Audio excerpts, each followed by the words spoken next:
안녕하세요. 김동호 목사입니다. 오늘도 우리 날마다 기막힌 새벽 나오신 여러분 진심으로 환영합니다. 오늘 하나님 우리에게 주신 말씀은 로마서 8장 28절, 로마서 8장 28절입니다. 한 절만 제가 봉독하겠습니다. 우리가 너무나 잘 아는 말씀입니다. 우리가 알거니와 하나님을 사랑하는 자 곧 그의 뜻대로 부르심을 입은 자들에게는 모든 것이 합력하여 선을 이루느니라. 아멘. 제가 좋아하는 말씀 중에 또 제 인생에 굉장히 중요한 그 나침반이 된 말씀 중에 예배소서 5장 말씀이 있습니다. 예배소서 5장에 보면 너희는 어리석은 자가 되지 말고 지혜 있는 자같이 하여 세월을 아끼라 라는 말씀이 있습니다. 어떤 사람이 지혜 있는 사람인가 라고 할 때 세월을 아끼는 사람, 세월을 허비하고 낭비하는 사람은 어리석은 사람이죠. 세월을 아끼는 사람이 지혜로운 사람인데 세월은 어떻게 아끼나 라고 할 때 세월을 아끼라라고 하는 그 원문의 뜻에는 이런 뜻도 있답니다. 주어진 기회를 잘 활용하시오. 전에 딴 말 같지만 이렇게 붙여보면 딱 맞습니다. 하나님이 기회를 주실 때 그 기회를 허비하지 않고 잘 활용하면 세월을 아끼는 거고요. 하나님이 기회를 주셨는데 그 기회를 놓치고 살면 세월을 낭비하는 것이죠. 그런데 많은 사람들은 주어지는 기회를 기다리면서 사는데 성경은 주어지는 기회를 놓치지 마시오 이렇게 말씀하지 않고 주어진 기회를 활용하시오라고 해서 주어진이라는 표현을 써요. 그거는 과거부터 주어져서 지금까지 꽉 주어지고 있다는 것이에요. 제가 그걸 설명할 때 이렇게 설명했어요. 수원지에서부터 물이 수도 파이프들을 통해서 가정에게까지 연결되잖아요. 그런데 틀면 확 나오지 않아요? 왜 그런 줄 아세요? 수원지에서부터 우리 집의 그 수도 꼭지까지 물이 빈틈없이 꽉 차 있기 때문이에요. 주어진 기회라고 하는 말의 의미는 그런 거예요. 하나님이 기회를 우리 인생에 꽉 채워 넣으셨어요. 틀면 나오게 돼 있다는 거예요. 근데 사탄은 우리를 속여요. 이런 얘기 많이 들어보셨을 거예요. 사람 살아가는 동안에 누구에게나 3번의 기회가 온다. 그 기회의 앞머리는 사자 같고 뒷머리는 대머리 같아서 앞에서 잡으면 잡을 수 있지만 뒤에서 잡으면 머리가 없어서 못 잡는다. 저는 그래서 기회가 오면 첫 번째 잡으려고 이루고 기다리고 있었죠. 그러다 그 예배소서 5장에 있는 말씀을 읽으면서 그게 어리석음이라는 걸 알게 되었어요. 기회는 기다리는 게 아니에요. 기다릴 필요가 없어요. 이미 내 속에 들어와 있기 때문이에요. 그걸 놓치지 않으면 되는 거예요. 그걸 잘 활용하면 되는 거예요. 그런데 기회가 꽉 차 있다고 이게 여러분 잘 안 믿어질 거예요. 난 지금 기회가 없는데, 난 지금 가난한데, 난 지금 실패했는데, 난 고난 중에 있는데, 나는 지금 암투병 중인데 무슨 기회가 있어? 내가 이게 다 완치되면 그때 기회가 오는 거 아닐까? 사업이 성공해서 부자가 될 때 그게 기회가 오는 게 아닐까라고 생각하는데 성경은 그렇게 얘기하지 않으세요. 기회가 꽉 차 있다는 거예요. 그런데 주어진 기회를 잘 활용하시오라고 말씀하면서 그 다음 나오는 말씀이 중요한 말씀이 있어요. 주의 뜻이 무엇인가 이해하라. 이게 키예요. 열쇠예요. 모든 일에는 주의 뜻이 있어요. 여러분, 예수 믿는 사람은 우연을 믿지 않아요. 우연은 어떤 때 일어나는가 하면 하나님이 안 계실 때, 하나님이 계셔도 하나님이 무능하실 때, 하나님이 전능하셔도 나를 사랑하지 않으실 때 일어나는 현상이에요. 그런데 하나님 계셔요. 하나님 전능하셔서 하나님 모르시는 일, 원치 않는 일이 일어날 수 없어요. 하나님이 아무리 전능하셔도 우리를 사랑하지 않으시면 무관심하니까. 그러니까 하나님 원치 않는 일이 일어날 수 있어요. 그런데 하나님은 우리를 사랑하셔요. 눈동자처럼 지키셔요. 머리털을 다 세셔요. 근데 그분은 천지를 창조하신 전능하신 하나님이세요.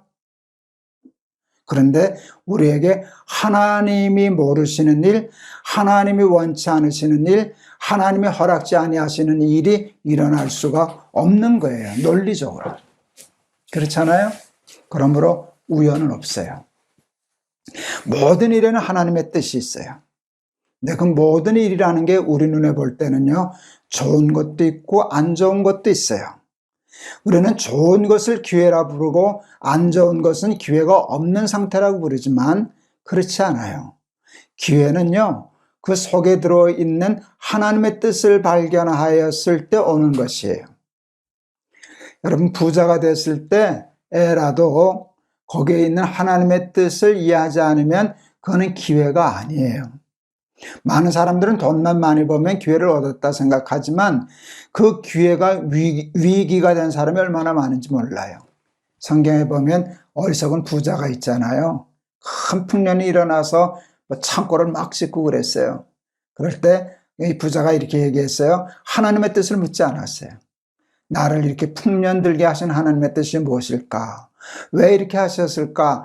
아, 하나님이 이렇게 하라고, 이런데 돈 쓰라고 나를 부유하게 하셨구나 해서 그 부유함을 하나님의 뜻대로 사용했다면 그게 기회가 되는 거예요, 부가. 그런데 이분은 이렇게 얘기했어요. 내 영혼아, 마음껏 먹고 마시고 즐기자. 하나님의 뜻은 생각지 않았어요. 자기 욕심으로 그 부의 기회를 처분했어요. 그랬더니 그날 밤 그 영혼을 하나님이 불러가셨어요. 그가 풍년 들고 창고를 몇 개씩이나 지을 만큼 부자가 된 것은 그에게 기회가 되질 않았어요. 왜요? 하나님의 뜻을 묻지 않았기 때문이에요. 주의 뜻이 무엇인가 이해하라. 그렇게 되면 하나님의 뜻을 이해하게 되면요, 모든 것이 다 기회가 돼요. 제가 처음 담임 목사가 되었을 때, 제가 30대 중반에 이제 담임 목사가 됐는데요. 안수 집사님 한 분이 계셨어요. 시골에서 고생고생 목회하시던 목사님의 자제셨어요. 너무 가난이 힘들어서 대학 가는 거 포기하고 고등학교 졸업하자마자 사업을 시작했는데 돈을 많이 버셨어요. 그 집사님 말씀이, 이제 장로님 은퇴하셨는데 그 장로님 말씀이 매일 저녁 골프 가방으로 돈을 하나씩 들고 왔다. 엄청 버르셨던 것 같아요. 그 바람에 세상에 휩쓸려서 하나님과 멀어지고 신앙생활에서 멀어지게 되었어요. 그러니까 하나님이 사랑하는 아들을 징계하시겠죠. 그래서 어려움을 겪었어요. 자기 사업은 잘 돌아갔는데 다른 사람이 부도내는 바람에 그걸 막지 못해서 여파로 휘말려서 부도를 냈어요. 자기한테 부도낸 사람은 다 도망갔는데 자기는 잡혀서 감옥에 들어갔어요. 모든 재산 다 날렸어요. 여러분, 감옥에 들어가 있으니까 세상과 가까워지지 않고 하나님과 가까워졌어요. 아버지가 목사님 전해주신 성경책 붙들고 매일 읽다가, 내가 이렇게 고난당한 것이 하나님 멀리하고 세상적으로 잘 됐다고 그래도 하나님 멀리했기 때문이다 하는 걸 깨닫고 회개했어요. 그게 하나님의 뜻이거든요. 실패하게 하고 부도나게 하신 것은 하나님의 뜻을 깨닫게 하시기 위함. 이렇게 살면 너 죽고 망한다 하는 걸 깨닫게 하시기 위함인데 그걸 깨달았어요. 하나님의 뜻을 깨달으니까 하나님이 더 이상 옥에 묶어둘 필요가 없으시잖아요. 그래서 풀어주셨어요. 다시 사업을 하셨는데요. 사업도 잘 하셨어요. 그분은 하나님이 돈 버는 은사를 주신 것 같아요. 돈 많이 벌어서 그 빚 다 갚고 하나님의 영광을 다시 돌려드렸는데요. 그 얘기하다가 제가 그랬어요. 그때 집사님이니까 집사님 그때 잘 망하셨네요. 그랬더니 그분이 맞장구를 치시는 거예요. 맞아요. 잘 망했어요. 그 다음 말이 참 재미있었어요. 목사님, 그때 저 안 망했으면 저는 망했어요. 여러분 보세요. 망한 게 집사님에게 기회였어요. 망한 게 기회였어요. 왜요? 하나님의 뜻을 깨달으니까 그것이 기회가 됐잖아요. 그것 때문에 세상으로 흘러들어가지 않고 완전히 하나님에게서 쫓겨나지 아니하고 다시 돌아와서 사업은 사업대로 살고 신앙은 신앙대로 사는 그런 기회가 되었잖아요. 여러분, 하나님의 뜻을 이해하면 실패도 기회가 되고 하나님의 뜻을 이해하지 아니하면 세상적으로 얘기하는 성공도 실패가 되는 거예요. 위기가 되는 거예요. 오늘 로마서 8장 28절의 말씀은 여러분 굉장히 우리가 중요해서 잘 알고 좋아하는 말씀이잖아요. 하나님을 사랑하는 자, 곧 그 뜻대로 부르심을 입은 자들에게는 모든 것이 합력하여 선을 이루느니라. 단순한 짧은 말씀 속에 굉장히 함축된 중요한 의미들이 다 들어가 있어요. 하나님을 사랑하는 사람, 하나님을 사랑한다면 하나님의 뜻대로 살아야지. 하나님 사랑한다 그러면서 세상 뜻대로 식대로 사는 사람이 어딨냐? 하나님을 사랑하는 사람, 하나님을 사랑하기 때문에 하나님의 뜻대로 살려고 애쓰는 사람들은 모든 것이 합력하여 선을 이룬단다. 왜요? 주의 뜻이 무엇인가를 이해하면 그것이 기회가 되기 때문에 모든 주어진 것, 세상 사람들이 얘기하는 실패라든지 고난이라든지 역경이라든지 그게 다 기회가 되니까. 어제도 제가 이렇게 간증처럼 얘기했지만 저 암 투병하면서 거기서 기회를 찾았잖아요. 암 투병하면서 암 환자들 위로하는 일, 그 하나님의 뜻을 찾았더니 그게 기회가 되었잖아요. 합력하여 선을 이루었잖아요. 저 암 안 걸렸을 때도 그때도 하나님의 뜻대로 잘 살아서 그때도 잘 살았고, 암에 걸렸을 때도 또 하나님의 뜻대로 살려고 하니까 암 걸린 것까지도 하나님이 사용하셔서 뭔가 또 근사한 작품을 만들어내시잖아요. 그런 삶을 살게 되면 여러분 세상 환경을 뛰어넘어요. 그래서 무화과 나무에 열매가 있느냐 없느냐는 것이 그다지 중요하지 않아요. 있으면 좋지, 감사하지. 없으면 괜찮아요. 외양간에 소가 있거나 없거나 크게 상관없어요. 외양간에 소가 있으면 좋고 없어도 괜찮아요. 왜요? 우리가 사슴과 같이 높은 곳을 다니게 하시니까. 무화과 나무 있을 때도 좋은 거고요. 없으면 없는 대로 또 합력하여 선을 이루거든요. 선을 이루거든요. 이게 하나님을 믿는 비법이에요. 가장 중요한 건 뭔가 하면 하나님을 사랑하는 거예요. 하나님을 사랑해서 하나님의 뜻대로 살려고 애쓰는 거예요. 그래서 하나님의 뜻이 하늘에서 이루어진 것처럼 내 마음속에, 내 삶 속에 설령 병든 몸이라고 할지라도, 설령 가난한 삶이라고 할지라도 하나님의 뜻이 이루어지면 모든 것이 합력하여 천국을 이루어내고 구원을 이루어내고 승리를 이루어내고 행복을 이루어내고 축복을 이루어내게 될 줄을 믿습니다. 하나님을 사랑하는 사람, 곧 그 뜻대로 부르심을 입은 자들에게는 모든 것이 합력하여 선을 이루느니라.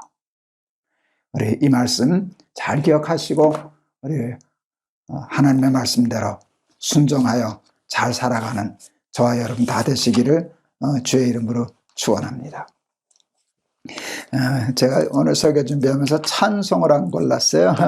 지금 하나 골라야 되겠는데, 내 구주 예수를 더욱 사랑, 그 찬송 한번 하고 싶습니다. 그러니까 하나님 사랑하면 모든 것이 합력하여 선을 이룬다 하는 찬송인데, 내 구주 예수를 더욱 사랑, 314장, 314장 제가 찬송하겠습니다. 내 구주 예수를 더욱 사랑. 내 구주 예수를 더욱 사랑. 엎드려 비는 말 들으소서. 내 진정 소원이 내 구주 예수를 더욱 사랑, 더욱 사랑. 이전엔 세상 나 기뻤어도 지금 내 내 기쁨은 오직 예수. 다만 내 비는 말 내 구주 예수를 더욱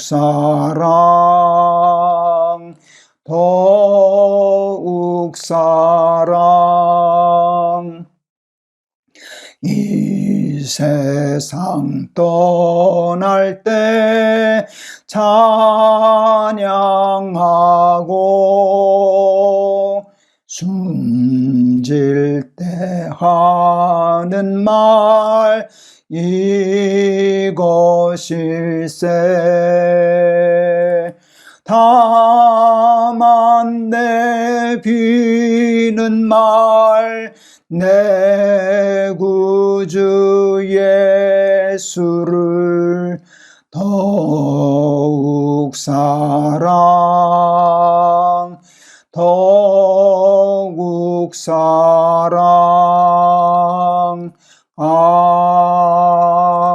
아멘. 기도하겠습니다. 우리가 살아가는 모든 일 속에 숨어져 있는 하나님의 뜻을 깨닫고 이해하면 고난도 역경도 합력하여 선을 이룸을 믿습니다. 하나님을 사랑해서 하나님의 뜻에 순종하면 모든 것이 합력하여 다 선을 이루지만 하나님을 사랑할 줄 모르고 하나님의 뜻대로 살지 않고 악인의 꾀를 쫓아 살면 모든 것이 합력하여 악을 이루게 될 것을 또한 믿습니다. 하나님 사랑하여 하나님의 뜻대로 살게 하옵소서. 그리하여 우리에게 당하는 모든 일, 무화과의 열매가 있거나 없거나 외양간의 소가 있거나 없거나를 불문하고 다 합력하여 우리를 잘 살게 하는 그 축복된 삶의 증인들이 다 되게 하옵소서. 예수 그리스도 이름을 받들어 기도하옵나이다. 아멘. 여러분 감사합니다. 제가 참 로마서의 말씀들을 참 좋아해요. 이런 깨달음들이 제 삶을 얼마나 복되게 했는지 여러분 이루말로 다 알 수 없어요. 이 복을 우리 날개새하는 여러분들이 같이 나누어 가지실 수 있기를 바랍니다. 여러분 감사합니다. 오늘도 승리하세요. 여러분 사랑합니다.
안녕하세요. 김동호 목사입니다.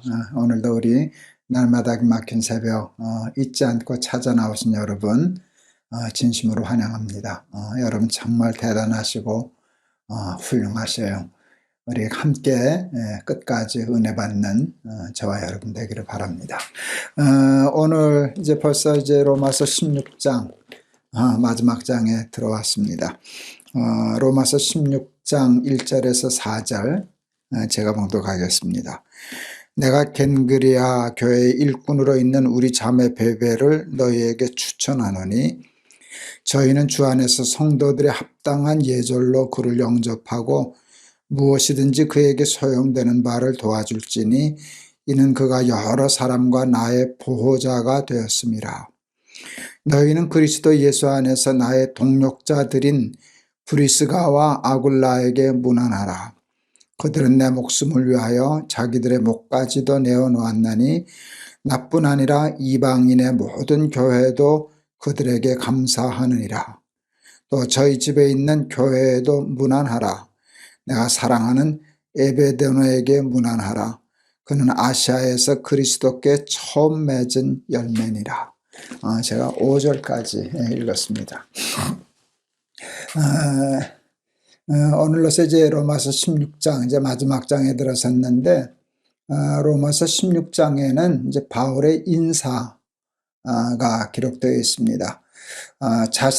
자신의 사역을 알게 모르게 도와준 사람들 하나하나를 잊지 않고 기억하고 이름 불러가면서 감사를 표하고 또 그들의 그 수고를 로마 교인들에게 소개하고 또 격려하게 하는 그런 인사말로 기록되어 있습니다.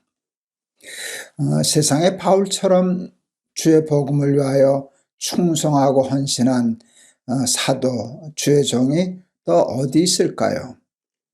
근데 이 바울의 상상을 초월하는 헌신, 사역, 수고가 가능했던 이유는 두 가지 있죠. 첫째는 물론 하나님의 은혜이죠. 하나님의 특별한 은혜이고요. 두 번째는요, 여기 소개되는 수많은 우리가 알지도 못하는 그런 사람들의 숨은 섬김과 또 동력이 있었기 때문에 그 일이 가능하게 되었습니다. 사람들은 누구나 다 스타가 되고 주인공이 되어 스포트라이트를 받고 싶어하는 본능이 있죠. 선악과 따먹은 원죄 본능이 바로 그런 거 아니겠습니까? 그래서 자기가 스타가 되고 주인공이 되고 스포트라이트를 받게 되면 죽기 살기로 최선을 다하고 충성도 하고 열심히 자기의 최선을 다하게 됩니다. 왜? 주목받으니까 신나서. 그러나 사람들은 대개 조연이 되는 걸 좋아하지는 않지요. 주연이 되기를 바라는데 조연이 되면 억지로 마지못해 대충 그렇게 하기가 쉽지 않겠어요? 왜? 신이 안 나니까. 신이 안 나니까. 사람은 누구나 다 주연을 좋아하지 조연을 좋아하지 않아요. 그런데 영화는 주연만 갖고는 안 되잖아요. 조연 없이 주연만 갖고 좋은 영화가 만들어지지 않잖아요. 그래서 영화에는 아주 탁월한 주연도 있어야 되지만 그에 못지않게 탁월한 조연이 있어야만 좋은 영화가 만들어지는 거예요. 요즘 그 영화를 좋아하는 사람들은 그걸 되게 알아요. 그래서 꼭 조연이라고 해서 열등한 사람이나 좀 그런 사람이 여기지 않고 훌륭한 조연이면 주연 못지않게 좋아하고 또 박수 쳐주고 팬이 생기고 그래서 세계 그 영화제에는 반드시 조연상이 있잖아요. 주연상도 크지만 조연상도 그에 못지않게 세계의 이목을 끄는 것을 볼 수 있어요. 얼마 전에 우리나라 그 윤여정 배우가 세계 여러 영화제에서 여우 조연상을 받았잖아요. 여러분, 빛나는 조연이죠. 하나님 나라에도 주연만 있어서는 안 돼요. 훌륭한 조연이 있어야 돼요. 그런데 훌륭한 조연은 어떻게 만들어지나? 훌륭한 조연은요, 자기를 드러내거나 자기가 스타가 되거나 자기가 스포트라이트를 받아야만 된다는 그런 그 소화적인 생각을 버리고 영화를 중요히 여기는 사람. 조연이 훌륭해야 돼. 나는 그 조연 역할을 잘할 거야. 나는 주연 못지않게 중요한 조연이 돼야지. 그런 사람들이 있을 때 좋은 영화가 만들어지지 않겠습니까? 제가 97년도에 이제 브라질을 간 적이 있었어요. 브라질에 이제 꽤 큰 교회에 가서 이제 집회를 하게 되었는데, 그 교회 가서 깜짝 놀랄 일을 제가 목도하게 되었어요. 담임 목사님이 계시고 이제 부목사가 계시는데, 그 부목사님을 그 이제 브라질 교회가 미국에 유학해서 공부하게 하고 이렇게 해서 학위도 따게 하고 그러시더라고요. 그 부목사님이 학위를 다 따고 공부를 마치고 돌아오게 되니까 담임 목사님이 자기가 은퇴할 때가 되지 않았는데, 그 부목사님을 학위를 마치고 돌아오는 젊은 부목사님을 담임 목사로 앉혔어요. 그리고 자기는 은퇴한 게 아니라 부목사가 되었어요. 당신이 그냥 은퇴하고 조금 미리 은퇴하고 그 젊은 목사를 담임 목사를 세우는 것만 해도 훌륭한데, 이분이 처음 봤죠. 그래서 부목사가 담임 목사가 되고 담임 목사가 부목사가 되셨어요. 그래서 담임 목사실도 내어주고 차도 아마 바꾼 걸로 알고, 집회 끝나고 그때 뭐 산토스인가 아주 유명한 해변가에서 이제 하룻밤 이제 해서 같이 지냈는데요. 아침에 일어나서 해변가를 산책하는데 할아버지 부목사님과 아들 같은 젊은 담임 목사가 손을 잡고 제 앞에서 드런드런 얘기하면서 걸어가는데, 그게 그렇게 근사해 보이더라고요. 그래서 그때 제가 욕심냈어요. 나도 은퇴할 때 담임 목사 하다가 우리 부목사님을 담임 목사를 세우고 나는 부목사 한번 해보면 좋겠다 하는 욕심을 가졌었어요. 근데 결국은 못했죠. 결국은 못했어요.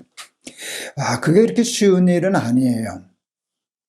그래도 한번 비슷하게 흉내는 내봤어요. 제가 이제 58살쯤 되었을 때, 이제 담임 목사를 제가 내려놨죠. 그리고 이제 우리 목사님들에게 교회를 내수를 분립해서 교회를 다 맡겨드렸죠.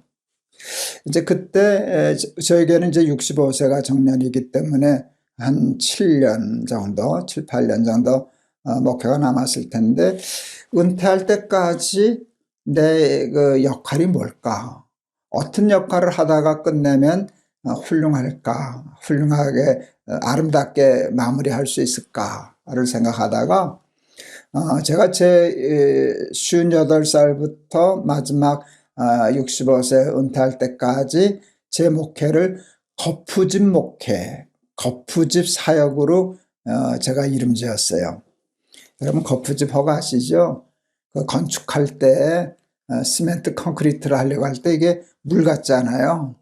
그러니까 틀을 잡아주는 그 틀이죠. 나무 틀. 그러면 이제 시멘트를 했다가 그게 굳어지면 그 다음에 그걸 떼죠. 떼도 그 다음엔 굳었으니까 흘러지지 않으니까.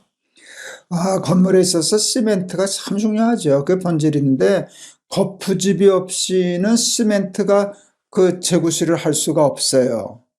그러니까 시멘트가 주연이라면 거푸집은 조연이나 엑스트라급이라고 할 수 있는데 굉장히 중요한 거예요. 제가 그래서 거푸집이 되어야 되겠다.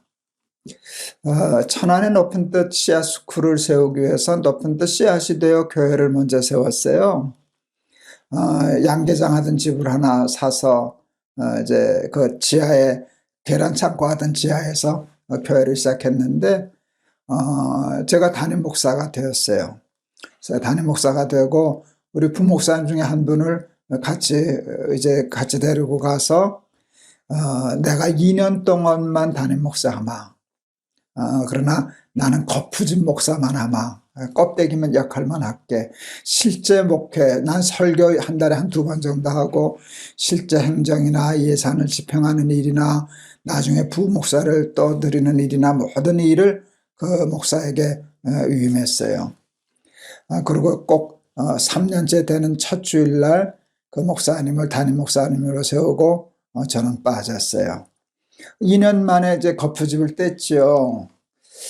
그 목회는 저는 잘 성공했다고 생각해요. 목사님이 잘 담임 목사 자리를 잡아서 아주 훌륭한 교회로 지금 목회해 나가고 있어요. 그래서 거푸집 역할까지는 해봤어요. 그런데 제 양심적으로 그 거푸집도 엑스트라는 아니었어요. 그래도 담임 목사, 학교는 이사장, 그런 타이틀이 있었잖아요. 근데 정말 내가 죽기 전에 그 브라질에서 보았던 것과 같이 그런 자세로 한번 일을 하다 갈 수 있을까? 제가 사도행전 할 때 한번 다뤘지 않았나 싶은데, 여러분 안디옥 교회가 바나바와 바울을 최초의 선교사로 보내지 않습니까? 그럴 때 바나바는 그 당시 그 초대교회 때 권위자라고 불렸어요. 권면하고 위로하는 가장 큰 존경받는 어른이었어요. 그러니까 바울하고 바나바 이렇게 할 때 이름을 쓰면 꼭 바나바와 바울이라고 써요. 근데 어느 순간에 보니까 여러분 바울과 바나바로 바뀌더라고요. 이름이 바뀌고 순서가 바뀌는 것은 역할이, 다시 말하면 처음에는 바나바가 주연, 바울은 조연으로 스타트했는데 일을 하는 동안에 바울이 치고 올라와서 주연이 되고 바나바는 조연이 된 거예요. 브라질 교회 목사님과 똑같죠. 그런데 바나바가 그 일을 잘 감당하는 거예요. 나중에 저 마가 데려오는 일 때문에 의견이 갈라서 달라졌지만 누가 높으냐 낮으냐를 가지고 싸우다가 갈라진 거는 아니었어요. 여러분 이게 얼마나 훌륭한 일인가. 그런 마음으로 자기 배를 채우기 위하여, 자기 자리를 지키기 위하여, 영광을 받기 위하여 사역하는 것이 아니라 온전히 하나님과 하나님의 나라를 위해서 일한다. 그럴 때 훌륭한 조연과 엑스트라 역할까지도 충성스럽게 최선을 다해야 하는 근사한 사역자, 하나님의 종이 되지 않을까 하는 생각을 해봅니다. 바울은요, 그들을 이렇게 소개하면서 굉장히 중요한 단어를 써요. 자기의 동력자라고. 여러분, 동력자는요, 주연, 조연의 개념이 아니에요. 주종의 관계가 아니에요. 동력이잖아요. 평등한. 자기가 똑같은 상 받을 주의 종이라고 동력자라고 하는 표현을 써요. 저는 평생 목회하면서 비교적 지금까지도 여러분 스포트라이트를 받는 목사 아닙니까?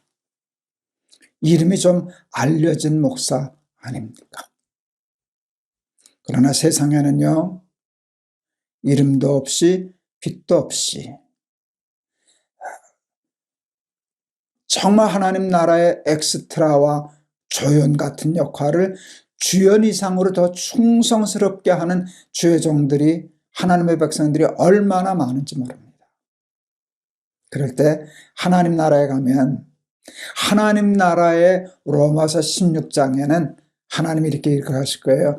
그분들의 이름을 하나하나 다 불러가면서 나의 동력자들이다 라고 얘기하시고, 주연과 조연 상관없이 똑같이 하나님이 칭찬하시고 자랑하시는 하나님의 동력자로 인정받을 줄을 믿습니다. 주연을 맡기시면 자기의 주인이라고 까불지 말고 그냥 주연의 역할에 충실하시고, 조연을 맡기시면 주연 이상으로 충성을 하시고, 혹 하나님이 나에게 엑스트라 역할을 맡기신다 할지라도 엑스트라 없이 영원은 안 되거든요. 그럴 때 그 일도 주연처럼 충성스럽게 하나님의 영광을 위하여 충성을 다할 수 있는 저와 우리 날깃의 가족들 되었으면 참 좋겠다 하는 생각을 우리 로마서 마지막 16장 바울의 인사를 읽으면서 해보았습니다. 그런 사람이 된다면 우리 정말 지금보다 더 훌륭한 그리스도인들이 될 것 같습니다. 제가 오늘 찬송을 321장 골랐어요. 날 대서 가신 예수께 내 생명 모두 드리니 늘 진실하게 하소서 내 구주 예수여. 충성하는 게 내 생명 모두 드리니 주연이면 주연으로 조연이면 조연으로 날 대서 가신 예수께 내 생명 모두 드리니. 그 찬송 한번 해보겠습니다. 날 대서 가신 예수께 내 생명 모두 드리니 늘 진실하게 하소서 내 구주 예수여. 나 구주 위에 살리라 내 기쁨 한량 없으리 내 갈 길 인도하소서 내 구주 예수여. 날 구원하신 예수를 일평생 의지하오니 날 영접하여 주소서 내 구주 예수여. 나 구주 위에 살리라 내 기쁨 한량 없으리 내 갈 길 인도하소서 내 구주 예수여. 날 구원하신 예수를 일평생 의지하오니 날 영접하여 주소서 내 구주 예수여. 나 구주 위에 살리라 내 기쁨 한량 없으리 내 갈 길 인도하소서 내 구주 예수여. 주 십자가에 달리사 날 자유하게 했으니 내 몸과 마음을 주 위에 다 쓰게 하소서. 나 구주 위에 살리라 내 기쁨 한량 없으리 내 갈 길 인도하소서 내 구주 예수여.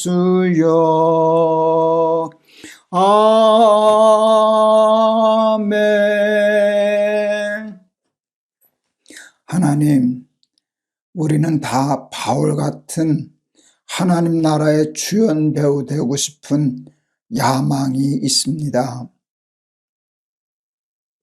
그러나 하나님 나라를 얘기하는 영화에는 주연만 있어서는 되지 않고 훌륭한 조연도 있고 훌륭한 엑스트라도 있어야 아름다운 완벽한 하나님 나라의 영화가 완성되지 않겠습니까?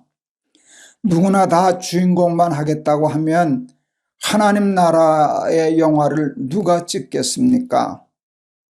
하나님 주인공으로 부르시면 주인공으로 충성하고 조연으로 부르시면 조연으로 충성하고 하나님 혹 엑스트라로 부르시면 엑스트라도 마치 주인공인 것처럼 최선을 다할 줄 아는 성숙한 그리스도인들이 되게 하여 주시옵소서.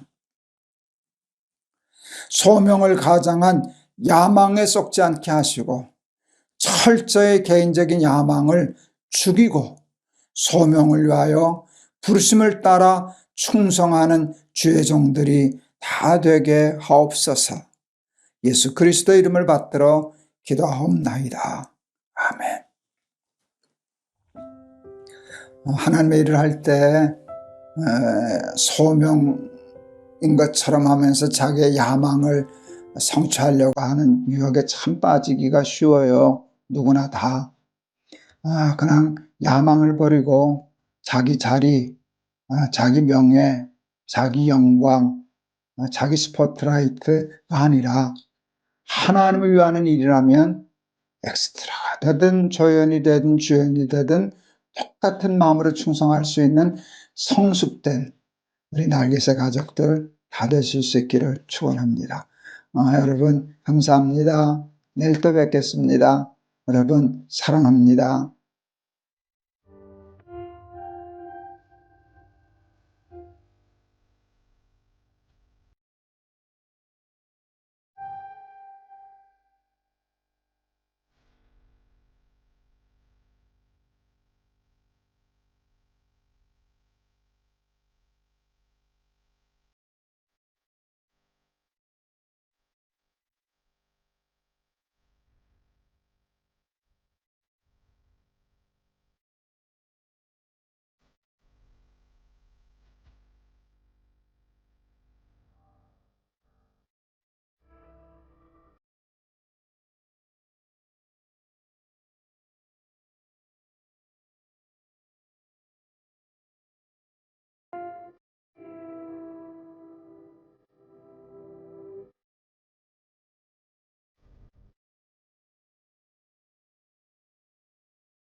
여러분 안녕하세요. 김동훈입니다. 오늘도 우리 날마다 기막힌 새벽 잊지 않고 찾아오신 여러분 환영합니다. 여러분 얼마나 감사한지 모릅니다. 여러분과 함께 이 날마다 기막힌 새벽을 할 수 있어서 제가 얼마나 행복한지 모릅니다. 우리 잠언 25장 4절 오늘 이거 잠언 아까운데 벌써 25장 넘어가네요. 잠언 25장 4절 제가 봉독하겠습니다. 은에서 찌꺼기를 제하라. 그리하면 장색에 쓸만한 그릇이 나올 것이요. 은에서 찌꺼기를 제하라. 그리하면 장색에 쓸만한 그릇이 나올 것이요. 아멘.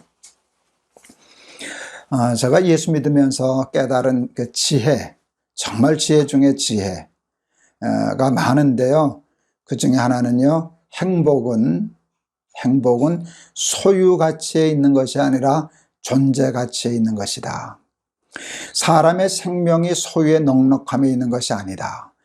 이거를 정말 깨달은 것이 제 삶을 얼마나 행복하게 하고 복되게 했는지 이루 말로 다 할 수 없습니다.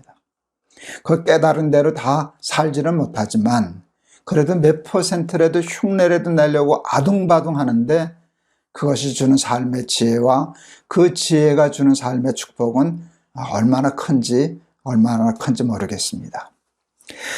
그래서 소유가치, 큰 집에 살고 좋은 차를 사고 그 욕심보다 나라고 하는 존재, 김동호라고 하는 존재 가치를 높이는 것이 잘 사는 것이다 하는 데 관심을 두고 어떻게 하면 정말 부자로 사는 것이 아니라 잘 사는 사람이 될 수 있을까를 목표하고 꾸준히 노력하면서 이제 살아오는데, 여러분 존재 가치는 제가 여러 번 날개사에서 반복해서 말씀드렸는데요. 존재 가치는 존재 목적에서 오거든요. 모든 존재에는 목적이 있잖아요. 그렇죠? 근데 목적대로 존재할 때 가치가 발생하는 거예요. 여러분 여기 시계가 있는데 시계는 존재하는 목적이 있어요. 제 시계는 이게 스마트워치가 돼서 목적이 많아요. 날씨도 알려주고, 전화 오는 것도 받아주고, 문자 온 것도 알려주고, 또 걸음수도 재주고, 여러 가지 기능이 있어요. 근데 시계의 주 목적은 정확한 시간을 가르쳐 주는 거예요. 그런 목적대로 존재할 때에 시계는 가치가 발생하는 거예요. 그렇죠? 그런데 이거 어느 날 고장이 나서 모양은 멀쩡한데 시계가 맞지 않고 여기 있는 기능이 다 망가지면, 목적을 상실하게 되면 가치가 없어져서 이거 아마 쓰레기통에 버리게 될 거예요. 그래서 존재 가치는 존재 목적에서만 와요. 그런데 존재 목적은요, 원칙이 있어요. 모든 세상에 존재하는 피조물, 하나님을 제외한 모든 피조물의 존재 목적은 존재가 스스로 가지고 태어나지를 못해요. 자기가 무슨 목적을 가지고 태어나는 게 아니잖아요.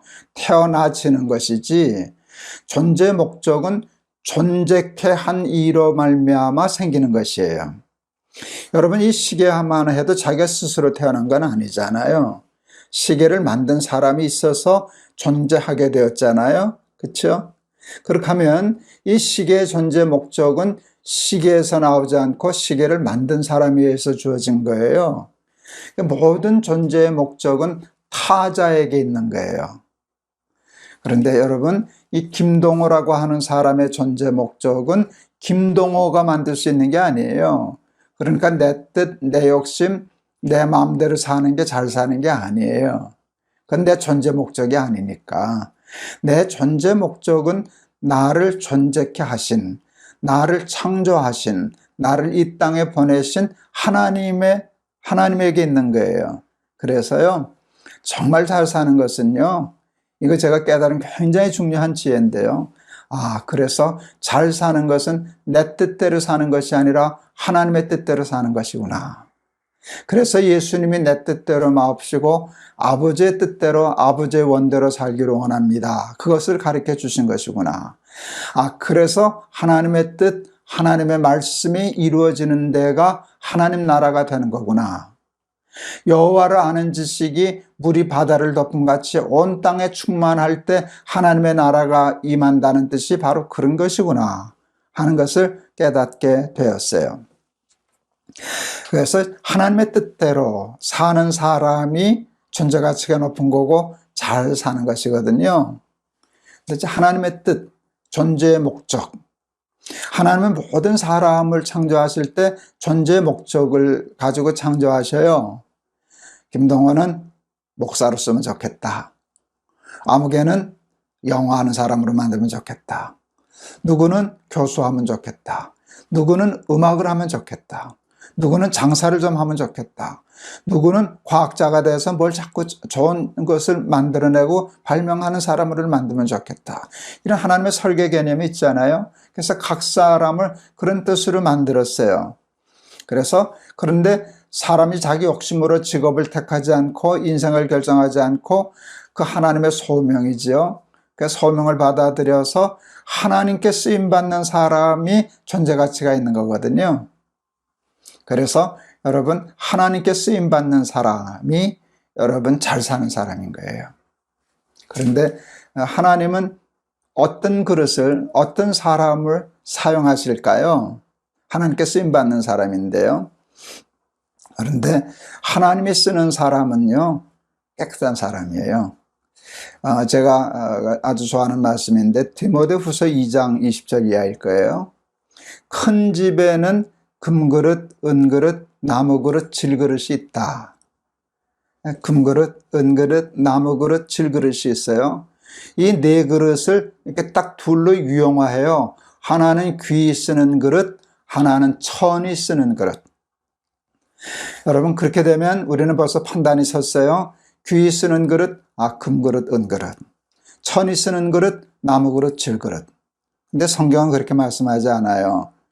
누구든지 이런 것에서 자기를 비워 깨끗하게 하면 주인의 쓰시기에 합당한 그릇이 되어 자기를 비워내고 깨끗하게 한 그릇이 귀한 그릇이라는 거예요. 이게 참 지혜의 말씀이에요. 여러분, 금그릇, 은그릇 같이 뭐 타고난 것이 뛰어난 사람이라고 할지라도 거기에 깨끗하지 못하면, 설거지가 되어 있지 못하면 하나님은 못 쓰셔요. 거기에 자기의 뜻, 자기의 욕심, 세상의 악, 것으로 가득 차 있다면 아무리 금아니야 금보다 더한 그릇이라도 하나님은 쓰실 수 없지요. 그런데 나무와 질그릇 같아 보여도 늘 하나님 쓰시기에 자기를 비워놓고 깨끗하게 설거지를 해놓으면 하나님은 그 그릇을 쓰시는데 나무 그릇, 질그릇이니까 천이 쓰시는 게 아니라 귀히 쓰신다. 여러분, 사람에게는 금과 은이 귀하고 나무와 질그릇은 천하지만 하나님께 금이 뭐가 귀하겠어요? 하나님의 기준에서 보면 금과 나무가 차이 없어요, 사실. 사람이 이제 돈이 기준이 됐으니까 돈으로 다 따져가지고 금, 은, 나무, 질그릇 그러는 것이지 하나님께는 다 귀한 그릇이에요. 근데 여러분, 깨끗한 그릇이 귀한 그릇이 되는 줄을 믿습니다. 그러니까 하나님이 늘 쓰시는, 그래서 존재 가치가 높아져서 귀한 그릇이 되고, 그렇게 되면 정말 잘 사는 사람이 되어서 부자로 사는 사람이, 세상적인 성공을 한 사람이 누리지 못하는 참 기쁨과 보람과 천국의 삶을 살 수 있게 되는 거예요. 제가 은퇴한 후에 자주, 제법 자주, 그래도 뭐 이제 가끔 하는 셈이지만 옛날에 전혀 못하던 때를 비하면 뭐 제법 자주 설거지합니다. 어제는 아내가 조금 늦게 와서 제가 밥도 하고요. 서투른 솜씨지만 반찬도 하나 해서 아내 와서 같이 밥 먹고도 그랬습니다. 근데 밥은 잘 못하고요. 설거지는 해요. 이제 가끔 이제 그 설거지통에, 개수통에 설거지되지 않은 것들이 이렇게 가득 쌓여 있어요. 여러분, 제가 뭘 하려고 그렇게 하면, 음식을 하려고 그렇게 하면 그릇이 필요하잖아요. 밥을 지으려고 그렇게 하면 밥그릇이 필요한데 그렇게 하려면 설거지부터 해야 돼요. 설거지 하지 않으면 그 그릇이 아무리 좋은 그릇이라도 쓸 수 없어요. 당연한 일이에요. 그래서 우리는 늘 그릇을 설거지 하잖아요. 그래서 깨끗하게 해서 쌓아놨다가 써야 할 때 꺼내서 쓰잖아요. 사랑하는 우리 날마다 기막힌 새벽 가족 여러분, 여러분들은 쓸모있는 사람이 되면 좋겠어요. 사람에게도 인정받아서 누구에게나 탐내고 욕심나는 스카우트 받을 수 있는 사람 되면 좋겠어요. 절 가르쳐 주신 목사님이 저에게 이런 충고를 주셨어요. 김 목사, 이 다음에 이력서 들고 나 써주세요 하는 사람 살지 말고 처음에 힘들어도 열심히 성실하게 해서 잘해서 스카우트 받는 사람 돼. 이 교회 저 교회에서 오라고 그래야 삶이 좋은 거야.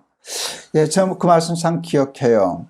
사람들에게 인정받아서 스카우트 되는 사람이 얼마나 행복하겠어요. 근데 그게 사람에게 쓰임받는 것이잖아요. 사람은 인정받고 쓰임받는다는 것이 주는 만족이 얼마나 큰지 몰라요. 근데 여러분, 사람에게 인정을 받고 쓰임을 받고 스카우트 받을 때도 기쁘지만 나를 스카우트 하려고 하시는 분이 하나님이시라고 하면 얼마나 행복하겠어요. 저는 그래서 그런 면에서 베드로가 참 부러워요. 베드로가 참 부러워요. 베드로는요, 예수님께 나 좀 제자로 써주세요라고 이력서 낸 사람이 아니에요. 게네사렛 호숫가인가요? 베드로가 금을 던질 때 그때 예수님이 오셔서 그 가만 보시다가 마음에 드셔서 스카우트 하셨잖아요. 내가 너를 사람 낭로 만들어 줄게. 나하고 사람 잡으러 다니자 하고 예수님이 제자로 부르셨잖아요. 전에도 한번 다루었는데 예수님이 베드로를 여러분 이렇게 스카우트 하신 이유가 뭔지 아세요? 물론 그 속에 깨끗한 마음 있고 욕심 없는 마음이 있어서 그랬을 거예요. 그런데 어제 다루었던 것처럼 그는 욕심 없는 마음만 있는 것이 아니라 보면 욕심이 있었어요. 어디에? 자기 일에. 밤이 맞도록 수고를 하였으되 얻은 것이 없지만은 그게 베드로의 대답인데 밤새도록 고기 한 마리 못 잡는 그물질을 밤새도록 했다는 것. 이게 성실함이거든요. 사람들은 무능하다고 그런 사람 안 뽑지만 하나님은 고기 한 마리도 못 잡는 그물질을 밤새도록 한다고 너 참 끈질기구나. 너 참 충성스럽구나. 그래서 하나님의 마음에 들어서 쓰임받았잖아요. 우리 어제는 게으름을 나태, 그걸 죄로 풀었잖아요. 오늘은 깨끗함, 은에서 찌꺼기를 제하라, 깨끗함. 이 두 가지를 매치하면 하나님께 쓰임받는 그릇이 되는 비결을 찾아낼 수 있어요. 여러분, 우리의 삶 속에서 끊임없이 날마다 세수하고 매일 쓴 그릇을 설거지해서 준비하듯이 우리의 삶을 주님이 쓰시기에 합당한 깨끗한 그릇, 혹 우리가 재능이 부족하고 고기 몸매를 못 잡는 무능한 어부같이 보일지라도 깨끗하고 근면함으로 하나님 앞에 내놓아서 하나님 앞에 쓰임받는, 그러다가 사람에게도 인정받는, 칭찬받는, 쓸모없는 사람이 아니라 쓸모있는 사람, 그런 사람으로 사실 수 있기를 바랍니다. 게으르게 되면, 그리고 우리 속에 찌꺼기가 많게 되면 쓸 수 없는 사람, 쓸모없는 사람 되기 쉬워요. 그렇게 하면 참 존재 가치가 없어지죠. 그러면 참 불행해지는 것이죠.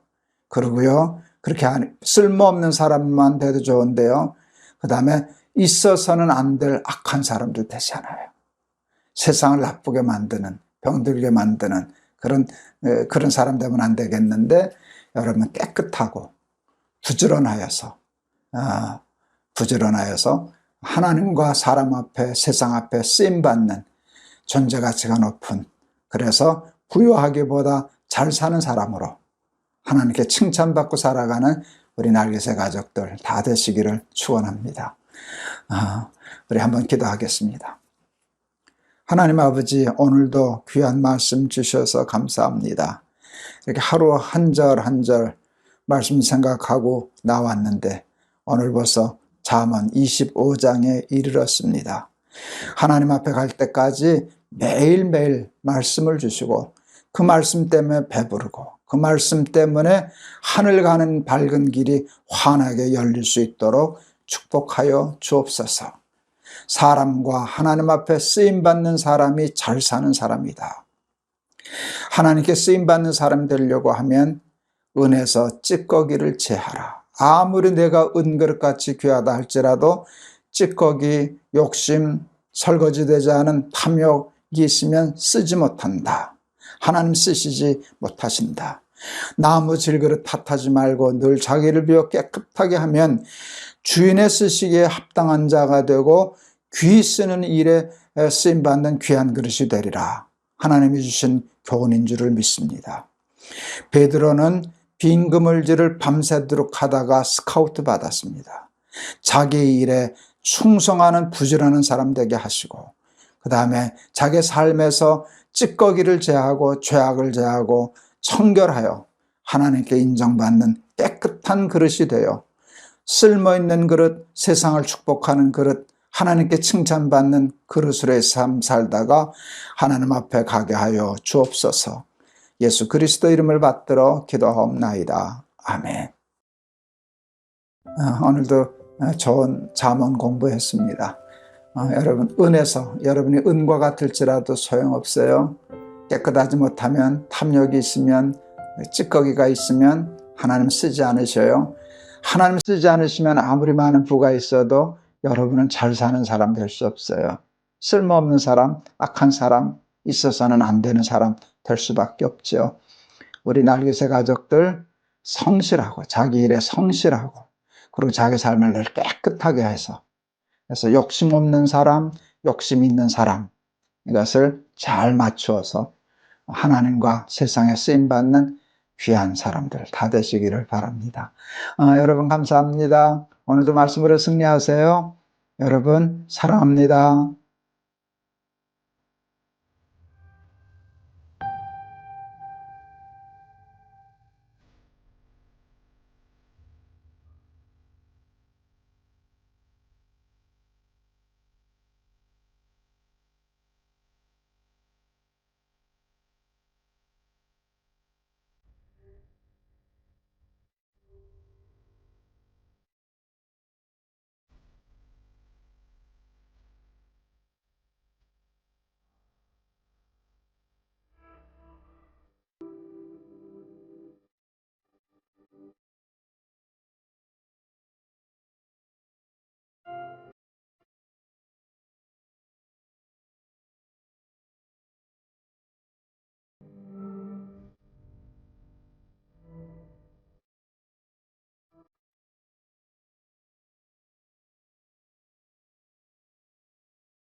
여러분 안녕하십니까? 김동호 목사입니다.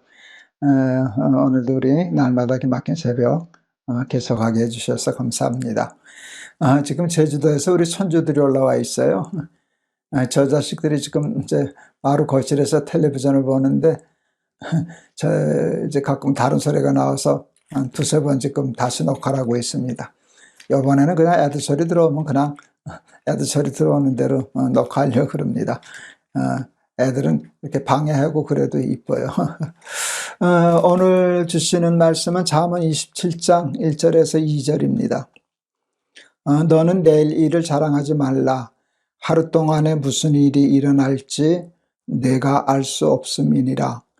타인이 너를 칭찬하게 하고 내 입으로는 하지 말며 외인이 너를 칭찬하게 하고 내 입술로는 하지 말지니라. 아멘. 제가 아이들을 기를 때 여러 번 이제 반복해서 말씀드린 기억이 있는데, 좋은 스승 만나게 해주세요. 좋은 친구 만나게 해주세요. 좋은 대필 만나게 해주세요 하는 기도를 빼놓지 않았어요. 굉장히 중요한 기도였어요. 저한테도 중요했고 우리 자식에게도 그 기도는 참 지혜로운 기도였다 스스로 생각해요. 좋은 스승을 만나는 것 얼마나 인생에 중요한 일인지 모릅니다. 저희 집 DNA는 이제 옷 쪽에 좀 있는 것 같아요. 저희 아버지가 워낙 옷을 좋아하셔서 가난하셔서 마음대로 입지는 못하셨지만 그 감각이 있고 그러셨거든요. 그래서 우리 막내가 목사인데도 옷장사하고 그러는 게 다 그 피 때문이라고 생각을 하는데, 저는 이제 목회하면서 그에 대한 것을 많이 죽이고 살았지만 저도 옷을 예쁘게 어울리고 이게 입고 가는 사람 보면 이렇게 돌아다 봐요. 그리고 나도 저렇게 입으면 괜찮겠다 하는 생각을 늘 하거든요. 그것도 뭐 건강한 생각 아니겠어요? 그런데 옷도 그렇지만 삶이 예쁜 사람들이 있어요. 근사한 삶, 존경할 만한 삶, 그게 스승이죠. 그런 스승이 있으면 나도 저렇게 살아보면 좋겠다. 나도 저런 삶의 옷을 입으면 예쁘겠다 하는 그런 생각을 해요. 저한테는 그런 스승이 계셔서 얼마나 감사한지 모르는데, 오늘도 이제 말씀드릴 분이 그 스승 중 한 분이신 임택진 목사님, 그분을 만난 것이 제 인생의 큰 복이었죠. 왜요? 너무 근사했거든요. 어린 나이에 눈에 보기에도 목사님이 너무 근사해 보였어요. 목사가 되어서 보니까 더 근사해 보이는 거예요. 그래서 나도 저렇게 목회하고 저렇게 은퇴해야지, 나도 저런 옷을 한번 코디를 해봐야지, 그런 생각을 늘 하고 살았어요. 1981년 12월 마지막 주일날 이제 목사님이 은퇴하셨어요. 65세 나이에 은퇴하셨어요. 제가 그래서 같은 옷 입느라고 저도 65살에 은퇴하지 않았습니까? 그게 바로 그거라니까요. 그 옷이 예뻐 보여서 따라 입은 거예요. 23년 동안 목회하셨어요. 청년의 중앙교회에서. 근데 그분은 한마디로 얘기하면 성실한 목회자예요. 성실한 목회자. 설교 한번 하셔도요, 원고를 쓰시면은요, 쓴 글을, 그때는 뭐 다 손으로 쓸 때니까 쓰고는 고치고 쓰고는 고치고 쓰고는 고치고 그러셔요. 그리고 그 원고를 저한테까지 주셔요. 그때 김전도사, 김목사, 이거 한번 봐줘. 난 고칠 만큼 고쳤는데 이제 더 못 고치겠어. 김목사 눈에 뭐 보이는 거 없나 봐줘. 또 겁도 없이 좀 봐서 이렇게 저거 하면 그걸 참고하시고. 그렇게 해서 하여간 성실히 목회하십니다. 성실에 관한 한 그분 따라가기엔 참 어렵죠. 그래서 교회가 건강해졌어요. 교회가 잘 성장했어요. 그렇게 목회하다가 23년에 목회 은퇴하시는데 은퇴사가 몇 분도 안 걸렸어요. 누가복음 17장 9절 명한 대로 행하였다고 종에게 살해하겠느냐. 우리는 다 무익한 종이라 마땅히 하여야 할 일을 한 것뿐이니이다 할지니라. 그러고는 무익한 종은 물러갑니다. 그동안 감사했습니다 하고 인사하고 떠나셨어요.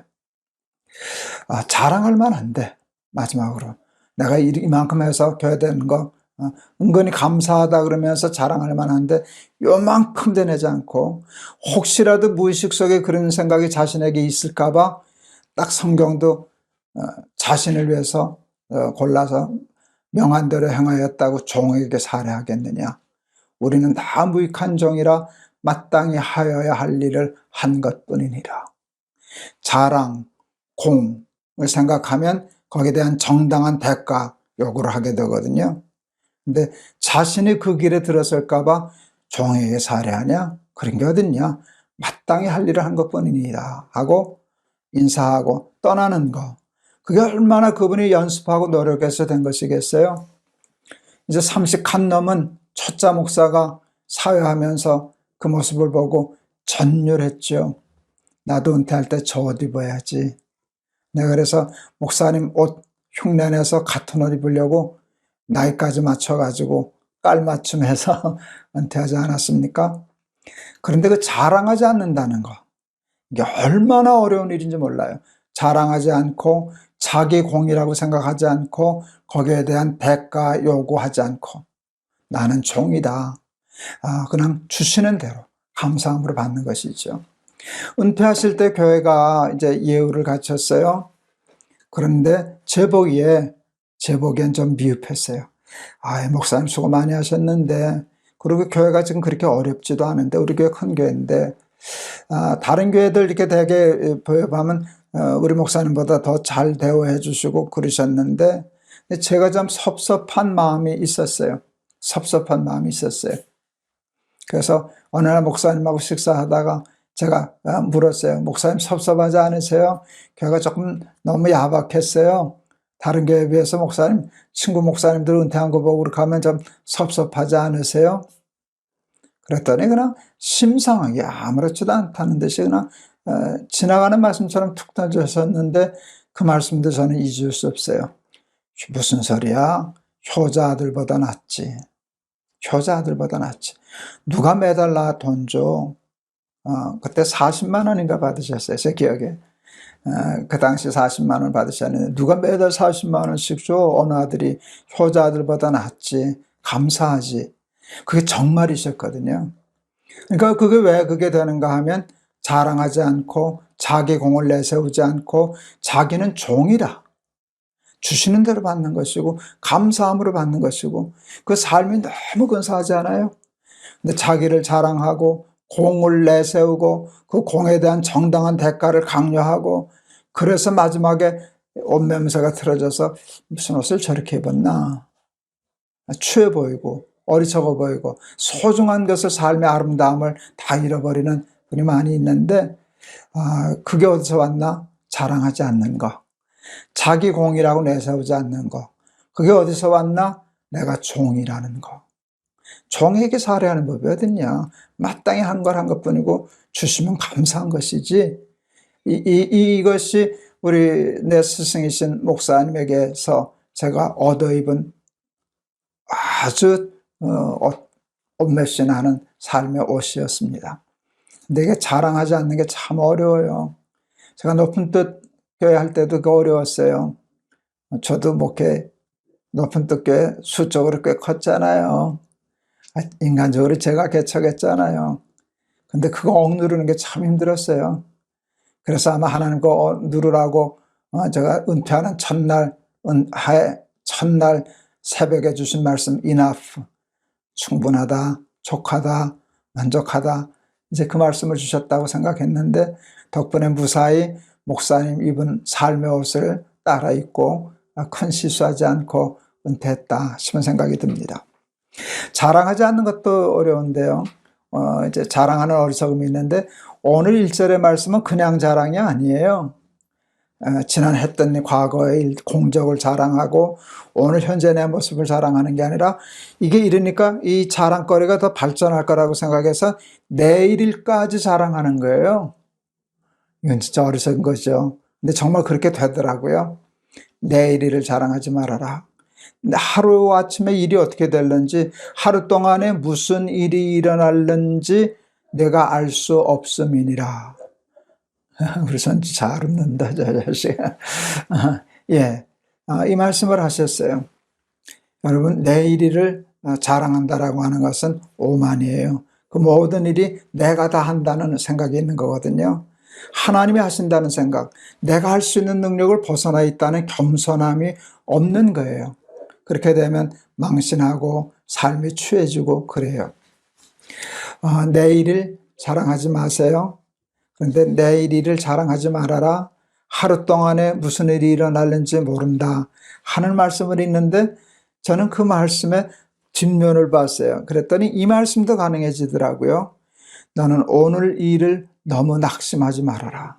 하루 동안에 무슨 일이 일어나는지 네가 어떻게 아냐? 하나님이 하루아침에라도 일 바꿔줄 수 있잖아.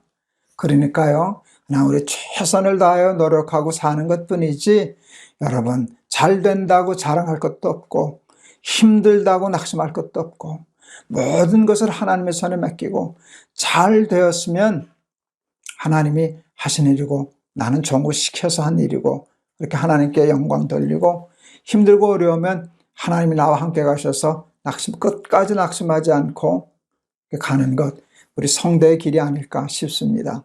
자랑하지 말아라, 낙심하지 말아라. 오늘 힘들다고 낙심하지 말아라. 오늘 좋다고 자랑하지 말아라. 하루 동안에 무슨 일이 내게 일어날는지 모름이니라. 저는 오늘 그 말씀이 그렇게 익혀졌습니다. 농사 짓는 분들이 참 지혜로워요. 어느 이렇게 농촌의 가을에 이렇게 요맘때쯤인 것 같은데요, 그죠? 풍년이네요. 그랬더니 농사꾼이 몰라요. 지금 엄청나게 이제 다 눈에 보이는데 몰라요. 농사는 그때 가서 다 추수해 봐야 알아요. 지금도 얼마든지 주어질 수 있어요. 근데 정말 태풍이 온다든지 그래서 실수하는 경우가 많더라고요. 그래서 그분들은 농사 짓는 분들은 옛날부터 예수를 안 믿어도 농사는 하늘과 동업이라는 의식이 정말로 있었어요. 그래서 하늘과 동업해야 된다고 하는 생각을 가졌어요. 여러분, 농사 짓는 사람만 해도 예수 안 믿어도 자랑하지 않고 함부로 풍년 들었다고 그러고 까불대지 않는데 하나님을 믿는 사람들이 그만도 못하면 어떡하겠습니까? 여러분, 여러분의 공과 그걸 자랑하지 말고 마땅히 할 일을 한 것뿐입니다. 겸손의 옷을 입고 힘들고 어려운 일을 당해도 하루에 무슨 일이 일어나는지 몰라. 하나님이 하시는 일인데 끝까지 낙심하지 않고 이렇게 잘 이겨 사는 건강하고 아름다운 삶의 모습 보여주는 저와 여러분 되기를 바랍니다. 저는 임택진 목사님 또 우리 주선혜 교수님 같은 좋은 스승님의 삶의 옷, 신앙의 옷을 보고 따라 입고 살려고 애썼어요.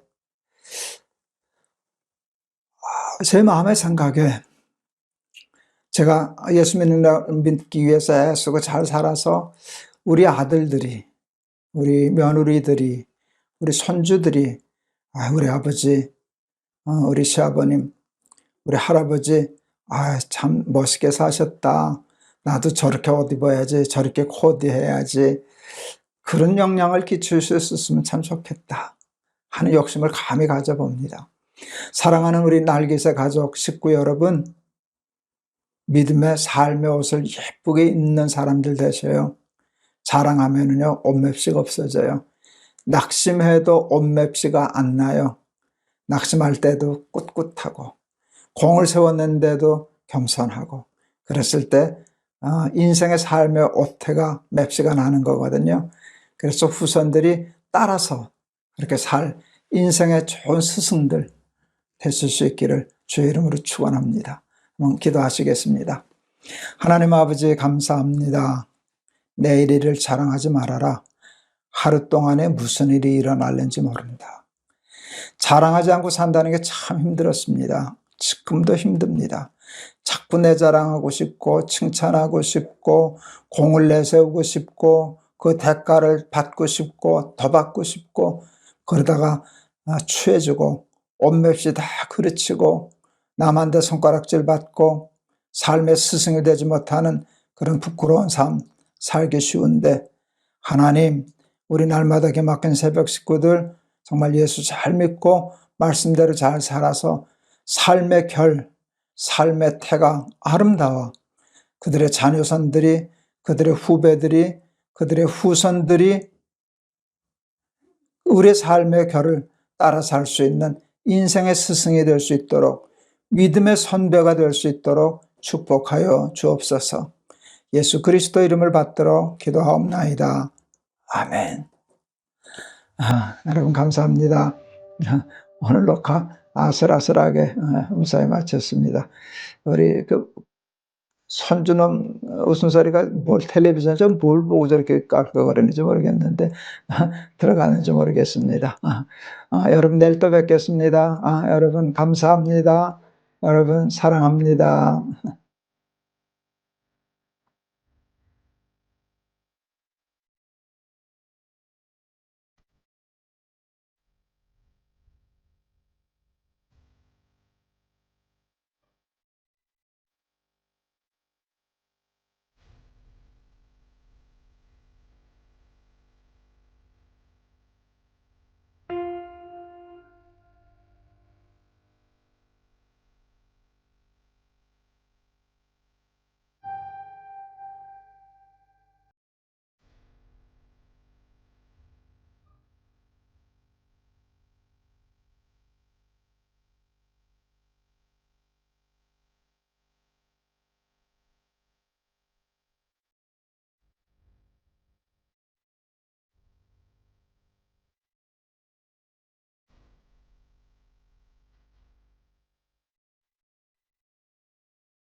안녕하세요. 김동호 목사입니다. 오늘도 우리 날마다 기막힌 새벽 찾아주셔서 감사합니다.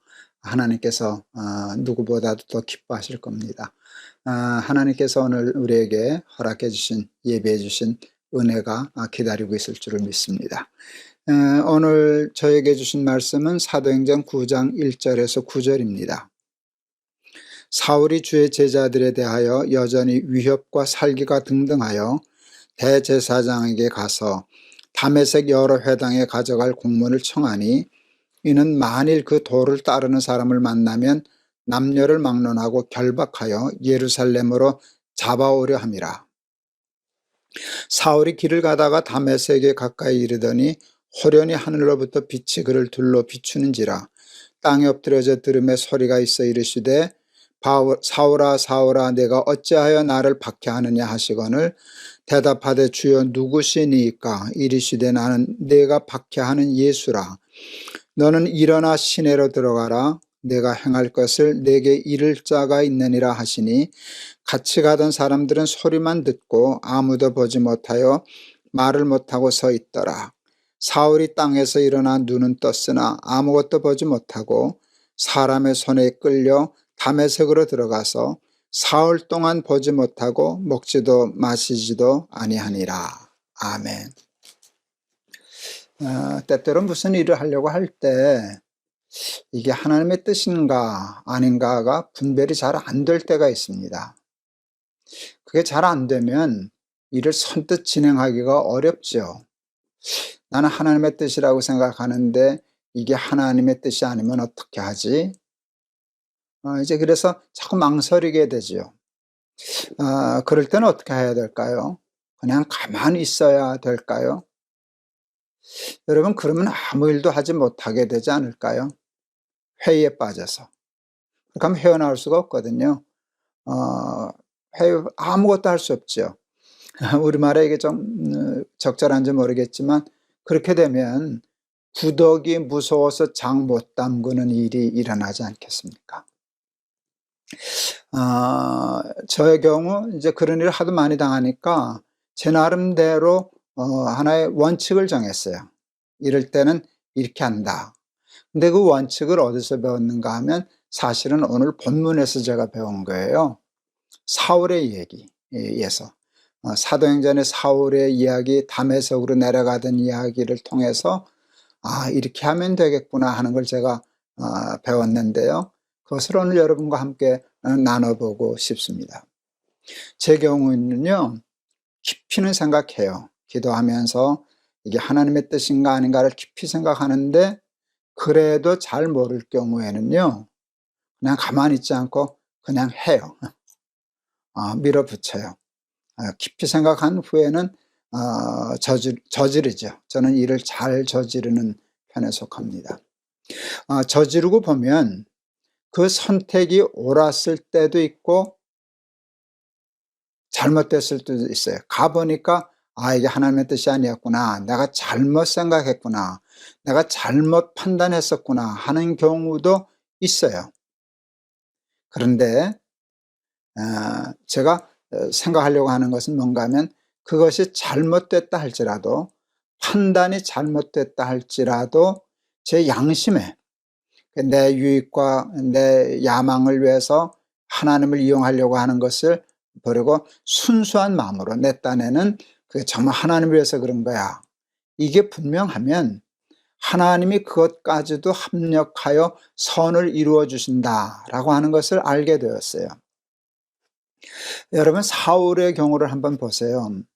사울은요, 지금 어마어마한 일을 해요. 여기 살기등등하여 라는 표현이 나와요.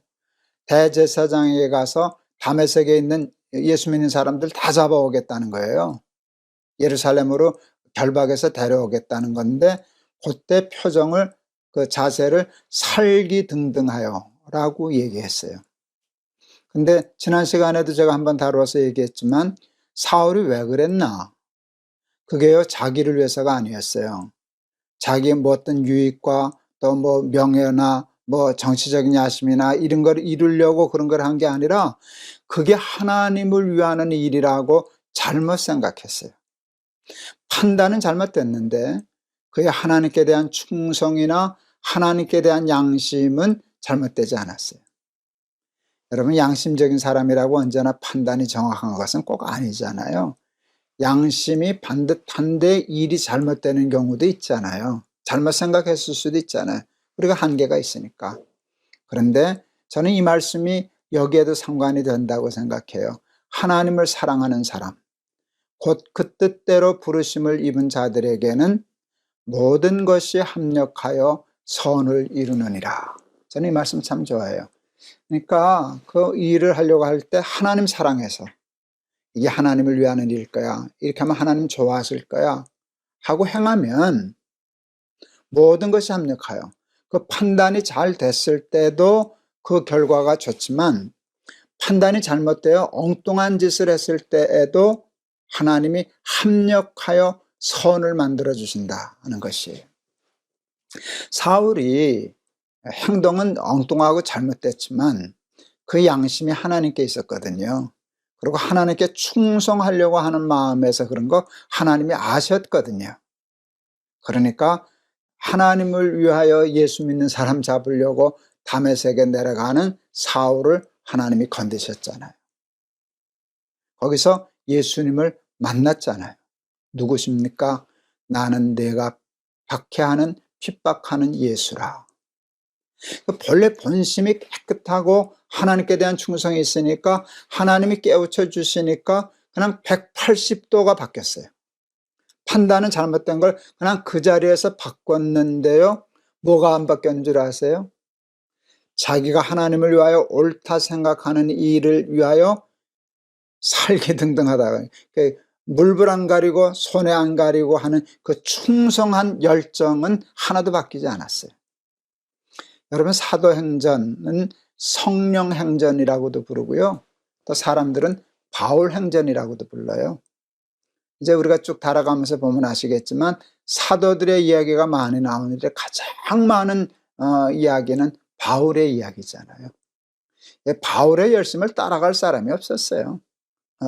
그 순수한 마음으로 잘못된 판단을 했을 때 하나님이 깨우쳐 주셔서 그를 방향을 바꿔주니까 정말 그 하나님을 위하여 자기 모든 것을 아끼지 않고 헌신적으로 하는 충성, 그거는 바뀌지 않았어요. 제가 이제 꽤 오래전에 성지순례를 한번 갔었는데요, 제가 좀 지리 개념이 좀 둔하고 그래서 그때 안디옥 교회, 이제 우리 이제 곧 다루게 될 겁니다. 안디옥 교회를 가는데 버스로 큰 산을 넘더라고요. 그때가 겨울이 아니었는데 이제 산에 눈이 있을 정도로 굉장히 높은 산을 넘어가더라고요. 그때 그 생각을 했어요. 우리는 이 길을 버스 타고 지나가는데 그때 바울은 이 길을 걸어서 갔겠구나 하는 생각을 했어요. 산이 깊잖아요. 근데 그때는 뭐 산에 도둑도 있었을 것이고 뭐 강도도 있었을 텐데 생명 걸고 지나갔을 텐데, 그 길을, 그래서 바울의 전도 여행이 뭐 3차, 4차 이렇게 되지 않습니까? 그러니까 죽기 살기로 충성했던 바울이 있는데요, 그게 다 어디서 온 건가 하면 판단이 늘 정확하지는 않았지만 그러나 하나님께 대한 순수한 양심을 가졌을 때 하나님이 합력하여 선을 이루게 하신다 하는 걸 배웠어요. 그래서 저는 무슨 일을 할 때 이것이 옳은 일인가 그런 일인가 생각하죠. 하나님을 위한 일인가 아닌가 생각하죠. 그런데 그 판단이 잘 안 설 때 저는 하나만 체크해요. 내가 확인할 수 있는. 김동호, 김 목사, 나 정직하게 생각하고 대답해. 이 일을 하는 목적이 뭐야? 하나님 때문이야? 그거 순수해? 너 혹시라도 너 자신의 이익과 유익을 챙기려고 그러는 그런, 쉽게 말하면 흑심은 없어? 잘 생각해봐. 너도 잘 쏙잖아. 내가 늘 얘기하는 것처럼 소명을 가장한 야망, 그거 없나 살펴봐. 그건 제가 살펴볼 수 있는 거니까 확인하고 또 확인하고 또 확인하고 드디어 그 마음을 다 없애고 이건 정말 하나님 때문에 하는 거야. 나 하나님 사랑해서 하는 일이야. 라고 마음에 확인이 되면 그 다음에 그냥 가는 거예요. 일을 하는 거예요. 그렇게 하면 정말로 하나님이 사울에게 역사하셨던 것처럼 모든 것을 바꾸어 잘못된 판단은 가르쳐 주셔서 방향을 바꾸어 주셔요. 그런데 나는 그 방향 바꾸어 줬을 때 그 하나님이 바로 잡아주신 방향으로 그냥 내 열심으로 밀어붙이고 나가면 하나님이 합력하여 선을 이루는 그 일을 해 주셔요. 뭐 적당한 이해가 되는지 모르겠지만 어제 제 가족 카톡방에 우리 막내 손녀딸 유리가 그 무슨 이렇게 과자 같은 걸 좀 먹다가 잘못해서 떨어뜨려서 방바닥에 하나 다 떨어뜨려 놨어요. 내가 당황해서 우는데 그걸 우리 둘째 아이가 사진 찍어서 카톡방에 올렸다고. 유리가 운다고. 제가 카톡방에 썼어요. 유리야, 울지 말아라. 그거는 내가 실수한 거지 내가 잘못한 거 아니야. 그러니까 너 울지 않아도 돼. 누구도 너 그 실수한 것 때문에는 야단 안 쳐. 할아버지도 엄마도 아빠도. 조금 있더니 우리 막내 유리 환히 웃는 얼굴로 사진 찍어 올려왔어요. 여러분, 우리는 늘 실수는 해요. 근데 실수는 크게 두려워할 것이 없어요. 우리의 양심을 두려워해야 돼요. 이게 정말 하나님을 위한 것인가 나를 위한 것인가 늘 확인하고 하나님을 위한 것이다라고 생각하면 열심히 하는 것. 죽기 살기로 하는 것. 여기는 살기 등등이라고 얘기했지만 죽기 살기로 했다는 뜻 아니겠어요? 충성했다는 뜻 아니겠어요? 그렇게 할 때 하나님이 우리 부족한 우리들도 바울처럼 바울처럼 크게 귀하게 하나님의 일을 위하여 써주시지 않을까 하는 생각을 하게 되었습니다. 제가 요즘 보니까 일이 많아졌어요. 날기새 하나 시작했던 일인데 그게 이제 뭐 안녕하세요 목사님 코너도 생겼죠. 얼마 전에 또 뭐 김동호 연애 편지 만들었죠. 또 CMP 계속하죠. 해야 되죠. 또 CBS에서 기막힌 초대라는 시간을 만들어서 지금 이것저것 하고 있죠. 그런데 제가 요즘도 마찬가지예요. 제 자신에게 늘 점검해요. 너 왜 이 일을 해? 왜 일 자꾸 이렇게 벌려? 이걸 확인하는 거예요.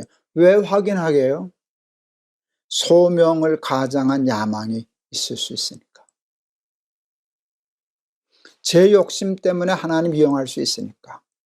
근데 왜 그걸 자꾸 점검하는 줄 아세요? 무서우니까. 그러면 반드시 실패하거든요. 그렇게 되면은요, 하나님이 막으시거든요. 그 길을 안 열어주시거든요. 그렇기 때문에 늘 점검해요. 너 정직하게 생각해? 양심적으로 생각해? 정말 하나님 때문에 그러는 거야? 하나님의 백성, 암에 걸려서 고통하는 우리 환우들과 보호자들 위해서 하는 거야? 제 양심에 그 확인하면 그 다음에는 그냥 열심히 밀어붙일 거예요. 그렇게 되면 하나님이 부족한 저도 바울처럼 써주시지 않을까 하는 기대를 합니다. 먹든지 마시든지 무엇을 하든지 다 하나님의 영광을 위하여 하라. 이 말씀이 얼마나 귀한 말씀인지 모릅니다. 그리고 또 이 말씀도 참 귀하죠. 너희는 먼저 그의 나라와 의를 구하라. 무엇을 먹을까, 무엇을 입을까, 무엇을 마실까, 그건 나에 대한 것이잖아요. 이것을 통해서 내가 무슨 유익을 얻을까, 인기를 얻을까? 뭐 이런 것들, 그걸 앞서면 일이 망가지죠. 정말 하나님의 나라와 의를 위하는 것인가? 먼저 그것을 앞세우고, 그리고 하나님의 영광을 위하여. 그렇게 하면 우리가 혹 부족할지라도, 우리의 판단이 미흡할지라도, 그리하여 큰 실수를 혹 한다 할지라도 하나님은 그것까지도 다 이용하셔서 합력하여 선을 이루어 주시고 그것을 우리의 복으로 상으로 허락하여 주실 줄을 믿습니다. 늘 하나님께 대하여 선한 양심을 가지고 깨끗한 양심을 가지고, 그리고 충성함으로 이 시대에 바울처럼 하나님께 귀 쓰임 받는 우리 사랑하는 날개새 식구들 다 되실 수 있기를 주의 이름으로 축원합니다. 오늘 찬송가 384장, 제가 너무 좋아하는 찬송. 나의 갈 길 다 가도록 예수 인도하시니 내 주 안에 있는 긍휼 어찌 의심하리요. 나의 갈 길 다 가도록 하나님이 인도해 주시려면은요, 우리가 깨끗한 양심을 가져야 돼요. 그러면 인도해 주셔요. 그래서 나의 갈 길 다 가도록 예수님 인도해 주십시오. 깨끗한 양심을 주십시오. 열심을 주십시오. 는 뜻으로 골라봤습니다. 나의 갈 길 다 가도록 예수 인도하시니 내 주 안에 있는 긍휼 어찌 의심하리요. 믿음으로 사는 자는 하늘 위로 받겠네. 무슨 일을 만나든지 만사 형통하리라. 무슨 일을 만나든지 만사 형통하리라.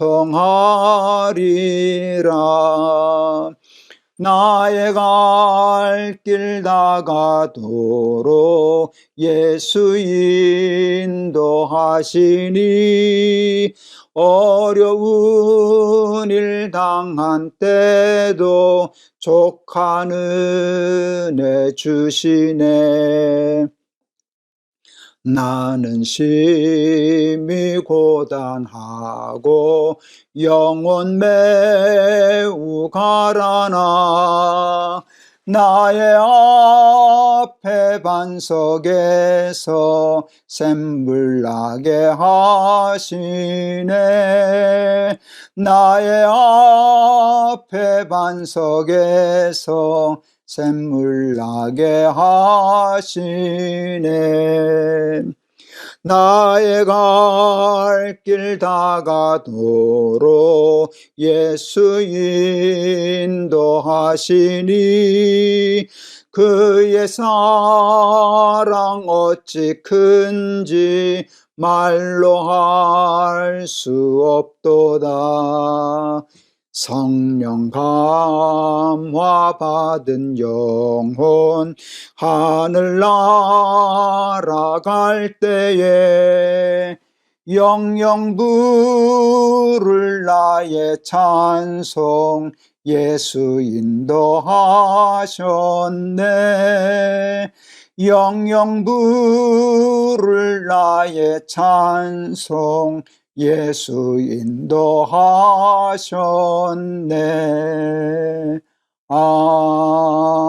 아멘. 기도하시겠습니다. 하나님, 저희들에게 깨끗한 양심을 허락하여 주옵소서. 먹든지 마시든지 무엇을 하든지 자기의 자랑과 영광과 유익을 먼저 구하지 말고 하나님의 영광과 하나님의 나라를 먼저 구할 수 있는 그 마음을 주시옵소서. 그리고 충성하게 하옵소서. 그리하여 우리들 참 부족하지만 하나님 우리들도 바울처럼 하나님께 쓰임받게 하옵소서. 예수 그리스도 이름을 받들어 기도하옵나이다. 아멘. 설명이 충분히 잘 됐을는지 잘 모르겠지만 저한테는 오늘 말씀이 제 인생에 굉장히 중요한 것을 깨닫게 한 말씀이었어요. 말씀한 것처럼 실수할 때도 있고 판단이 틀릴 때도 있는데 그것을 너무 조심하다 보면 아무 일도 못 하더라고요. 그래서 저는 그 판단을 어느 정도 한 후에는 제 양심을 스스로 자꾸 체크해요. 나 진짜 하나님을 위해서 그러는 거야? 너 때문에 그러는 거 아니야? 그거 확인하고 판단되면 그냥 해요. 가면 하나님이 사울을 바꿔주시듯이 제 길을 180도 바꿔주시더라. 그냥 그리고 저는 제가 양심에 하나님을 위하여 옳다고 생각하는 그 가르쳐 주신 그 길을 열심히 가면 하나님이 합력하여서 선을 이루어 주시는데 여러분들도 자기 유익을 생각하지 말고 순수한 마음으로 하나님께 충성하여서 바울처럼 쓰임 받으시기를 바랍니다. 여러분 감사합니다. 오늘도 승리하세요, 여러분. 여러분 사랑합니다.